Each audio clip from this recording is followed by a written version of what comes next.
What is up, my studio engineers? I am Zach with Polyverse Music. Today, we're going to be talking about how you can glitch your drum loops using our pitch freezing plugin, I Wish. Let's get right to it. The I Wish plugin is a granular style effect that takes incoming audio and samples it to new notes based on your MIDI input. So here I have a drum loop and a vocal loop as well. We are going to be applying the I Wish plugin to both of these to hear how it is affecting these samples.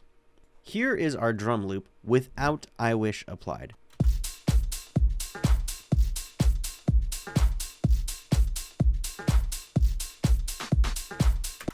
Now here is our drum loop with I Wish applied to it.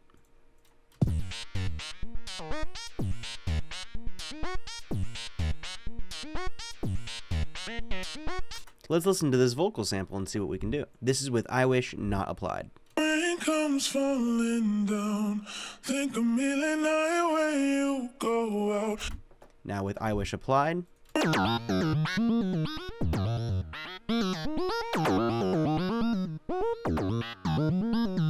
You can directly hear what I Wish is doing. Now let's dive a little deeper into this plugin. Now you're going to want to make an arpeggiation. To do that, you're going to need to create just a basic MIDI chord. You're going to go to MIDI Effects, Arpeggiator, and you can just double click it and it'll bring your arpeggiator to your MIDI track. This is what the arpeggiation is doing.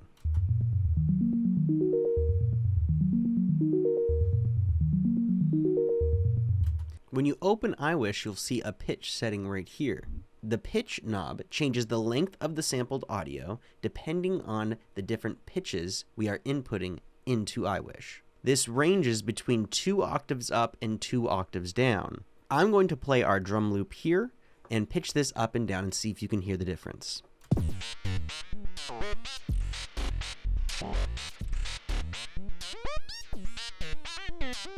The format knob to the right of this pitch knob, on the other hand, is actually just changing the playback speed of the sampled audio, changing its overtones, but still maintaining the fundamental. Let's see how this sounds while playing this drum loop.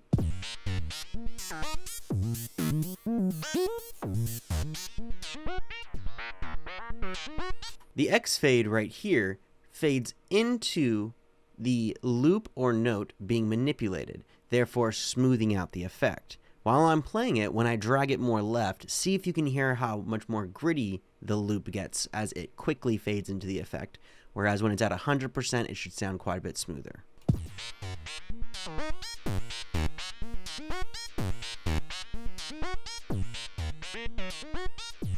This amplify button down here, this is going to shape the crossfade between the dry and wet signals. The beginning part of the amplifier is going to be the attack, and the end part of the amplifier is going to be the release. Now, if you have these at 0, you're going to get a little bit of clicking, so it's always safe if you want a quick attack or quick release to be, I would say, safely around 9 or 10 milliseconds or longer.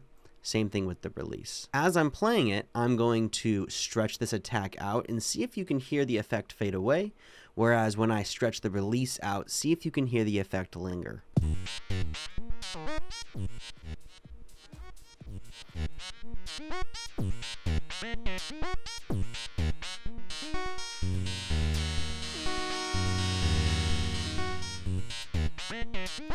The LFO in the center of the plugin here offers 6 more modulation shapes to control both the pitch and format. I'm going to pitch the LFO up about 12 semitones as we are listening to the beat so that we can hear this LFO effect while also pitching down the format. Then, as we're listening, I'm going to come down here and change the shape of the LFO so we can hear the difference happening.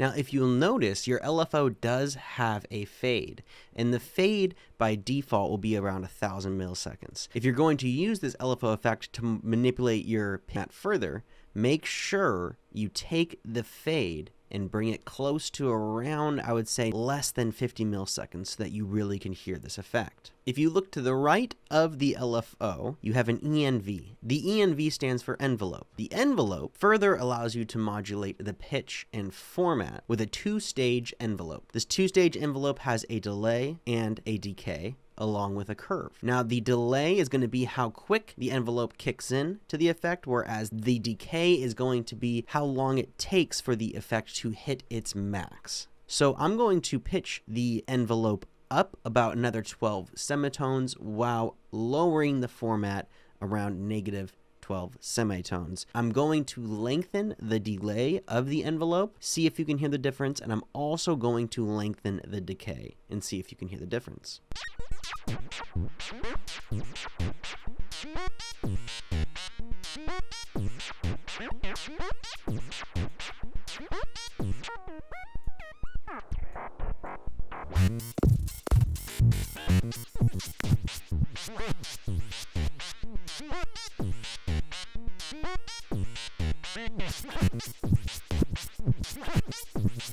When I had the format at plus 24 semitones and the pitch at negative 24 semitones, you could drastically hear the difference of when I was stretching the delay, when the effect would be pulled out, and then also when I stretched out the decay, you could hear the effect rolling up. Now down here in the bottom left of the plugin, we have Poly. That is going to determine how many voices can be played at once through the plugin. To the right of the Poly button is a glide button. The glide button sets the length of time it takes for one note to pitch to the next note. Now at 0, each note will be instantly being played, whereas I had the glide at about 35%, and at 35%, there's that slight sway up for each pitch. So if I played a low pitch to a high pitch, it will sway to that pitch depending on the percentage of the glide. To the right of the glide button, there's a delay button. The delay knob offers up to 1 second of delay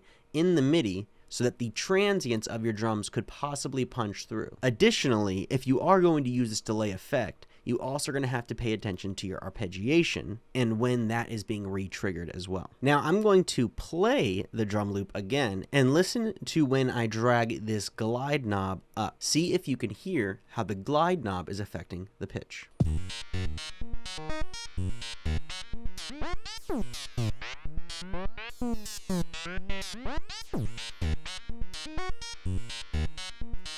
You'll notice that when I got very far up in the glide percentage, the pitch couldn't even make it to the next pitches in time. It was taking too long for the pitch to arrive to the next note before a new note was played. That's why at a reasonable glide percentage, like 35%, it's more of a sway to the next pitch. Lastly, let's mess around with this arpeggiator and see if we can get some different sounds to inspire us. Right now, I have the arpeggiator. Every one beat, it gets re-triggered, but then also each note is changing every 16th note. So if I wanted that to change slower, I could extend that to, let's say, a 1/8. Let's hear how that sounds.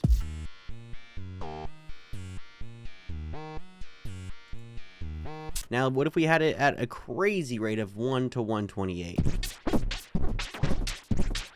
Pretty intense. I'm going to keep it at a 1/16. Let's see what happens when we bring the re-trigger to a 1/4. That means at every 1/4 beat, it's going to re-trigger the arpeggiator.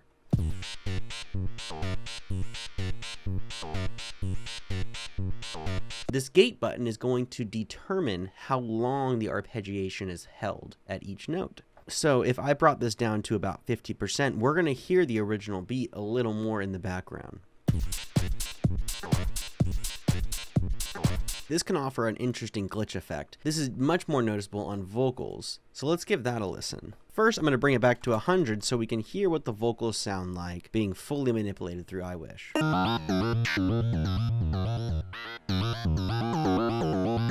If I were to take this and bring it to 50, let's see what this sounds like.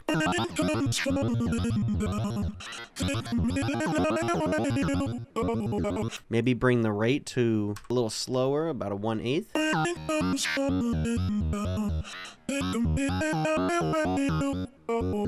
Pretty fun. Let's go back to this drum loop and see if we can create some sort of background synth on top of the drum loop using iWish. We are going to have this drum loop only to the sends only on a reverb sending only reverb to a return track so that this sound is only actually being reverbed in the background of our beat. So right now, we're just going to hear the reverb normal effect.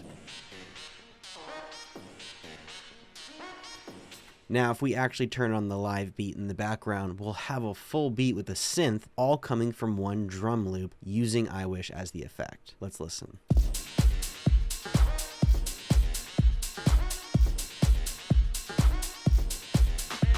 Pretty fun because it's just a drum loop and I Wish all doing everything. Now, the last thing I want to go over is how you can save your presets in I Wish. So if you come up here to this little down arrow, click it and hit Save Preset. I'm going to just title this Beat Glitch. So now, bring it back to the initial. If I wanted to go back to what we just did for this tutorial, I can see it right here, Beat Glitch. Click it, everything's back where we had it. Thank you for watching this tutorial.